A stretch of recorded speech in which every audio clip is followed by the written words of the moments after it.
Oke. Jadi kali ini gue akan sharing tentang keresahan gue selama 2 tahun terakhir ini. Lalu banyak pertanyaan besar sama diri gue, yaitu gue ini harus memprioritaskan apa sih dalam hidup gue gitu ya. Terus bingung gitu dengan apa yang harus diprioritaskan terlebih dahulu. Semuanya penting, semuanya dalam skala prioritas yang sama.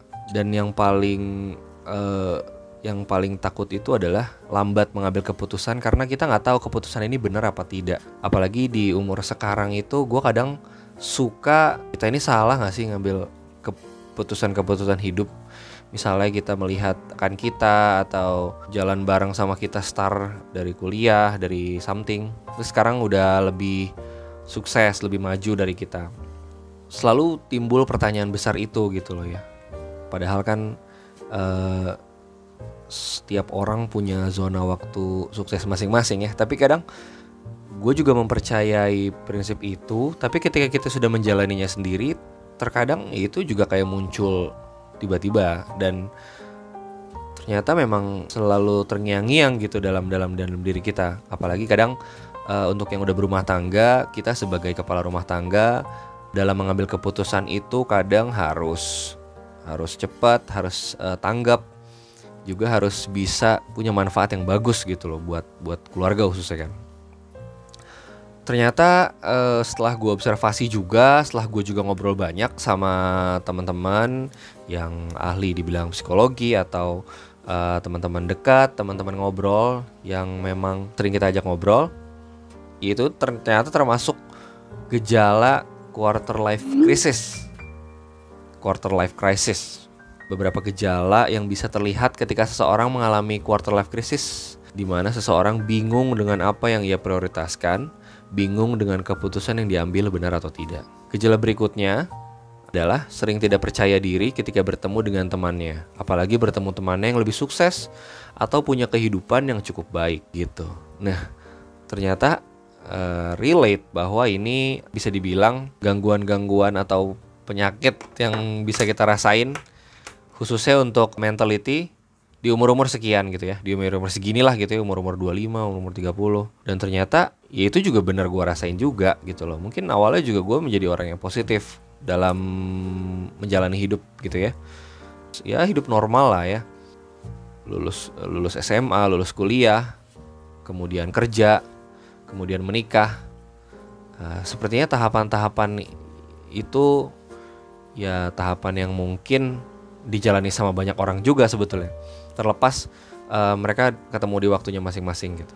Nah kadang kita juga punya keresahan masing-masing kan, setiap orang. Mungkin beberapa orang atau beberapa teman-teman ada yang mungkin insecure di umur sekian, kok gue belum married, kok gue masih asik kayak gini aja, kok gue masih asik kayak begitu, atau kok gue belum ini, belum itu, belum achieve ini, belum achieve itu. Atau teman-teman pun yang udah kerja, udah married, udah semuanya masih insecure tentang kayak kok gue belum nyaman menjalani ini, belum nyaman menjalani itu.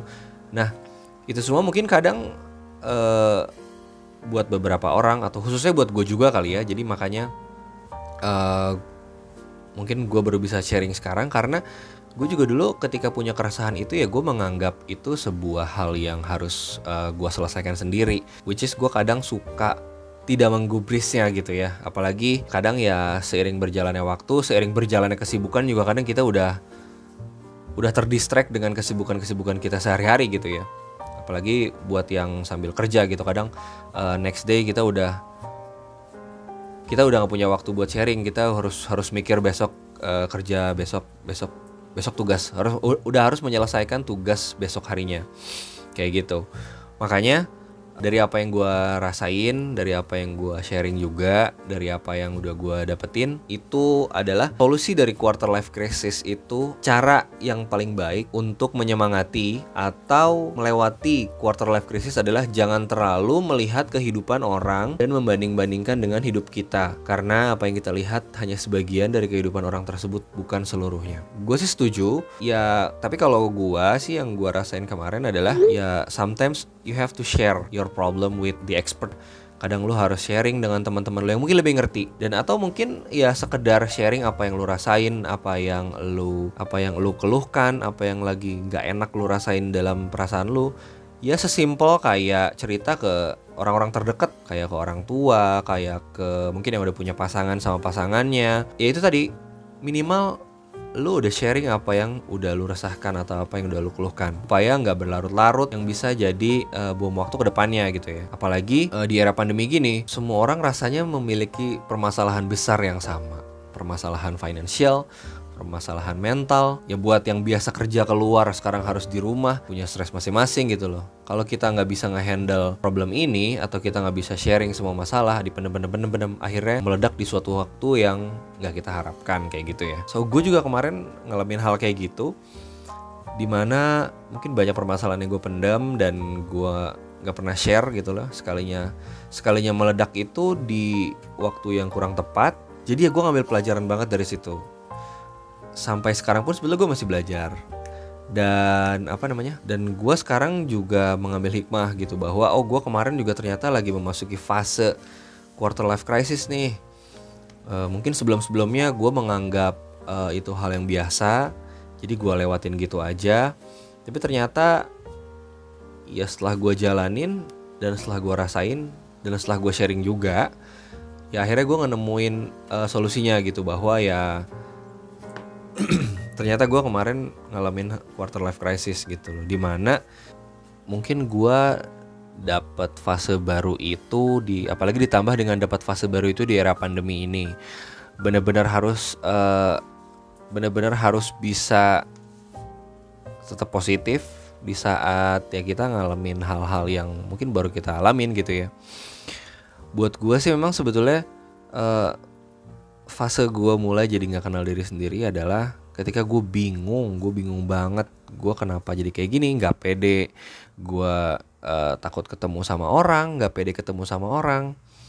Ya ketika kemarin gue sempet di layoff sama kantor, bahasa umumnya adalah PHK gitu ya. Gue sempet kena PHK juga. Sebetulnya sih gak apa-apa juga, mungkin karena memang namanya di era pandemi ini semua lini itu kena gitu ya. Jadi gue sih cukup mengerti. Oleh karena itu di saat itu juga sebetulnya gue gak terlalu, masih tetap positif gitu ya, masih tetap mikir positif bahwa masih ada jalan lain masih bisa ada jalan lain buat tetap menghasilkan buat dapur gitu ya.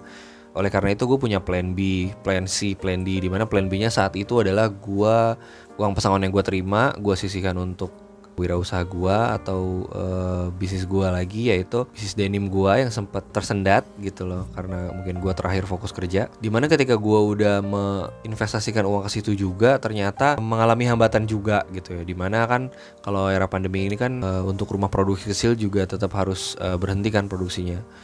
Jadi itu juga sama, buntu juga ketika gue memulai buat masuk ke dunia wirausaha dengan mengembangkan usaha gue. Usahanya juga terpaksa harus berhenti, harus stop, karena ya mau gak mau, karena rumah produksinya juga harus berhenti bekerja, karena saat itu kan PSBB total juga buat khususnya di Bogor gitu ya.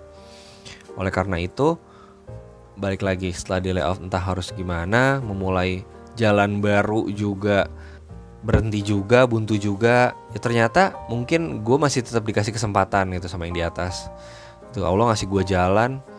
Ada tawaran kerja juga di kantor gua yang dulu pertama kali gua kerja.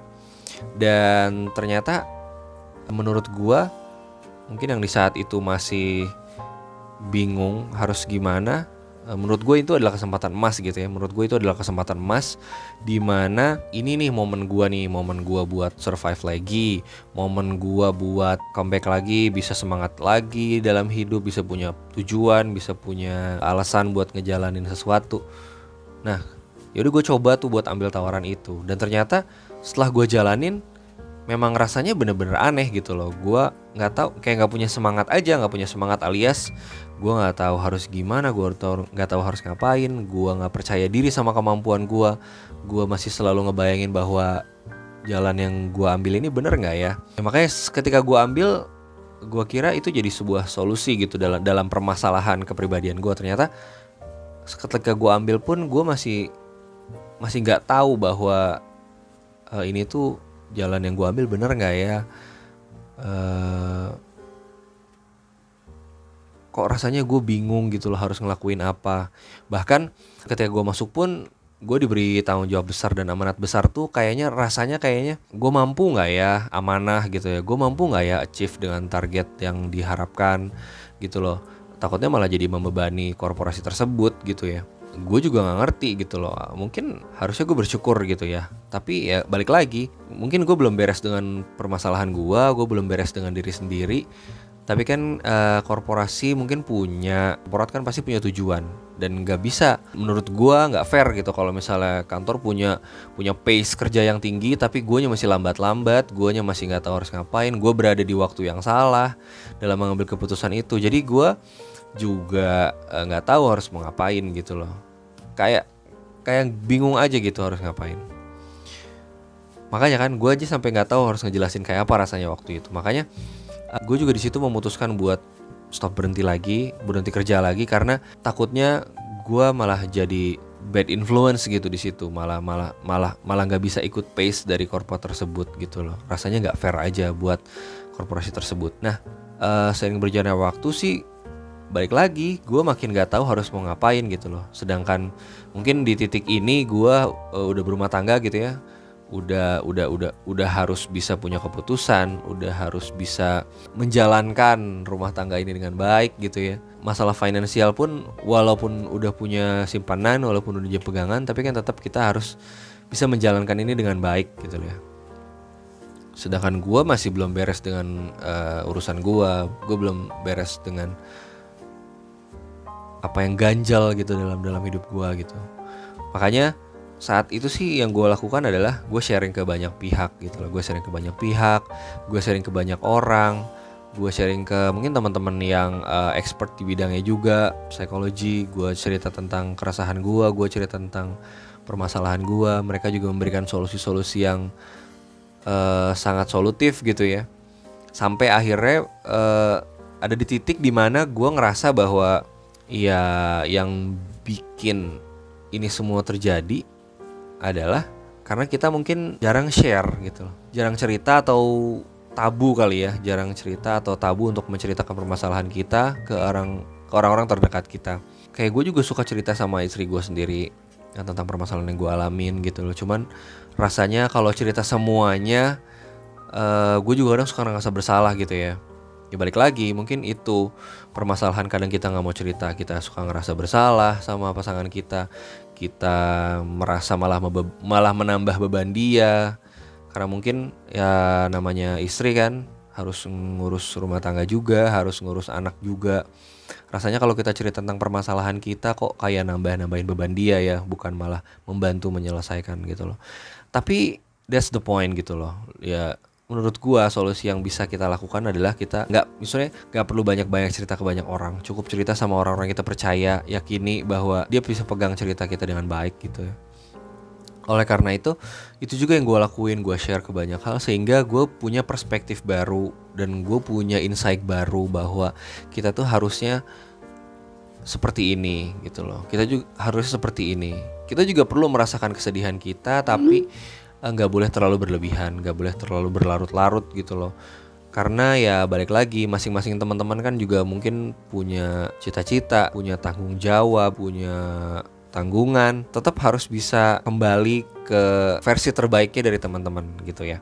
Oleh karena itu, buat teman-teman yang masih bingung ngambil keputusan dalam hidupnya benar atau salah, atau mungkin memasuki fase-fase quarter life crisis, kalau sharing dari gua sih mungkin berbagai keresahan yang ada, teman-teman boleh ceritain ke orang-orang yang dipercaya, ke orang-orang terdekat, apalagi ke orang tua tuh udah paling bener deh gitu loh ya. Minta doanya buat dibantu nih gitu loh, dipermudah segala urusannya, di samping berdoa sama Allah Subhanahu wa taala. Kalau gue muslim, gue berdoa di sholat sepertiga malam, di tahajud, minta petunjuk gitu loh.